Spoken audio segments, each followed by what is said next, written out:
On va se passer ensuite à la préparation du terrain. Premièrement, il est possible de faire de la culture hors sol de différentes méthodes. J'en ai vu dans des bacs en bois, dans différents types de contenants, des barils bleus coupés en deux. L'important, c'est d'avoir vraiment un bon égouttement. Parce que s'il n'y a pas un bon drainage, ben oui, il va y avoir trop d'eau. Fait que là, tu vas avoir une augmentation des maladies fongiques. Puis tu risques aussi d'asphyxier tes racines. S'ils n'ont pas beaucoup d'air, l'air est important dans le substrat pour que ça puisse être facile là, pour la plante. Dans le choix des contenants, nous, on a opté ici pour un pot de 75 litres, ce qui se trouve à être à peu près 24 pouces de diamètre par une quinzaine de pouces de haut.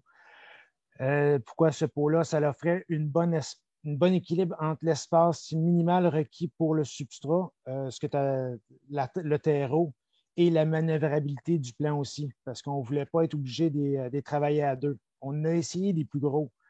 Oui, je trouvais qu'on avait de meilleurs rendements, mais écoute, il fallait qu'on soit deux ou bien qu'on s'achète d'autres équipements plus spécialisés pour les manutentionner.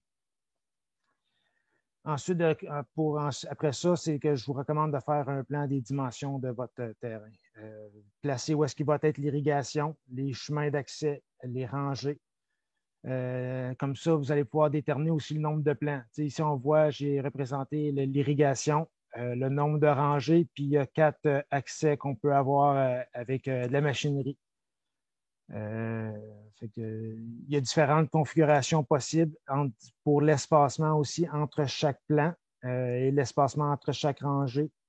Ici, moi, je suis allé avec une configuration 5 pieds de large, 7 pieds entre chaque rangée. Il y a d'autres possibilités, comme je disais, on aurait pu probablement les mettre plus serrés dans les rangées. Mais là, on aurait eu plus de misère plus tard avec d'autres activités comme le désherbage.